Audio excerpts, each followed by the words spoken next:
بسم اللہ الرحمن الرحیم۔ پیارے دوستو، ایک بار شہنشاہ بغداد حضور غوث پاک رحمت اللہ تعالی علیہ السلام کی تبلیغ کرنے کہیں جا رہے تھے۔ آپ کے ہاتھ میں ایک عصا مبارک ہوتا تھا، یعنی لاٹھی ہوتی تھی۔ اس لاٹھی کے راز کو ہر کوئی نہیں جان سکتا تھا۔ آپ اپنے مصاحب یعنی اپنے شاگرد کے ساتھ پیدل دور کا سفر کر رہے تھے۔ یہ سفر آپ نے اس لیے فرمایا تھا کہ بھٹکے ہوئے لوگوں کو راستہ دکھائیں گے، اگر کسی کو کوئی مدد کی ضرورت ہوگی تو اس کی مدد کریں گے۔ آپ اپنے ساتھیوں کے ساتھ ایک ایسے علاقے میں جا پہنچے جہاں کوئی پیڑ پودا نہیں تھا، جہاں کوئی بھی آبادی نہیں تھی، اور جہاں کی زمین بنجر زمین تھی، یعنی وہاں کی زمین پر کوئی پیڑ بھی نہیں اگ سکتا تھا۔ آپ ایسی ویران جگہ پہنچے جہاں کوئی سبزی اگ بھی نہیں سکتی تھی۔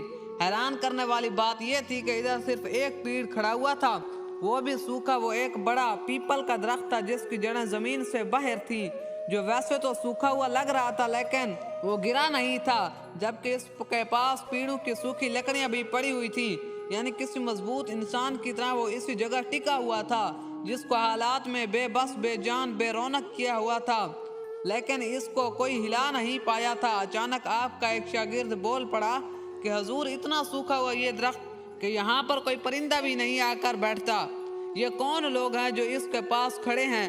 آپ نے دیکھا تو سچ میں وہاں پر اس کے چاروں دائرے بنائے ہوئے کچھ ہندو لوگ کھڑے ہوئے تھے، اور وہ کہہ رہے تھے کہ اے ہمارے دیوتا، تو نے ہمیشہ ہمیں کھلایا، ہمیں کھانا دیا، پانی دیا۔ یہ ساری جگہ جو ویران ہے، بنجر زمین ہے، یہ سب سے پہلے ہری بھری تھی۔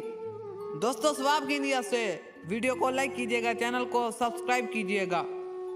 پر جب سے تو ناراض ہوا ہے تب سے دیکھے سبھی تو اجڑ گیا ہے۔ پر ایک پنڈت نے کہا، چلو بھائیو، سر جھکاؤ، سجدہ کرو تاکہ ہمارا دیوتا ہم سے راضی ہو جائے۔ سب لوگ آپ کے ساتھ ہی انوکھا منظر دیکھ رہے تھے۔ یہ سن کر آپ کے شاگرد سے برداشت نہ ہوا۔ انہوں نے کہا، سرکار، یہ لوگ اس درخت کے آگے سجدہ کیوں کر رہے ہیں اور اس درخت کو کہہ رہے ہیں کہ تو ہمارا دیوتا ہے؟ یہ لوگ سب دیکھنے سے تو ہمارے جیسے بھی نہیں ہیں، ان کی دعا مانگنے کا انداز مسلمانوں جیسا ہے۔ آپ رحمت اللہ تعالی علیہ نے کہا، یہ ہندو لوگ ہیں، اب چلو دیکھتے ہیں ماجرا کیا ہے۔ اس کے بعد آپ آگے بڑھے۔ وہ پنڈت، سب سے بڑا آدمی جس نے سب کو پیڑ کے آگے سجدے کے لیے کہا تھا، آپ ان کے پاس پہنچے اور پوچھنے لگے، کون ہے آپ، کون لوگ ہیں، اور آخر اس درخت سے ایسا کیوں کہہ رہے ہیں؟ تو اس نے اوپر سے نیچے تک آپ کو دیکھا تو پہلے تو ڈر سے 3-4 قدم پیچھے ہٹا۔ ظاہر سی بات ہے، ایسی شخصیت تو اس نے آج سے پہلے کبھی بھی نہیں دیکھی تھی۔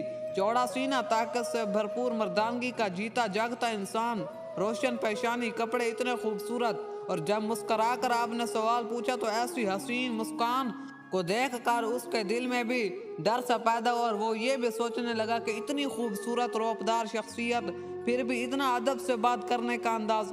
اپنے 80 سال کی علم سے وہ سمجھ تو گیا تھا کہ سامنے کھڑی ہوئی ہستی کون معمولی ہو سکتی ہے، بلکہ بہت پہنچے ہوئے بزرگ ہیں، لیکن جھکنے والا تو وہ بھی نہیں تھا۔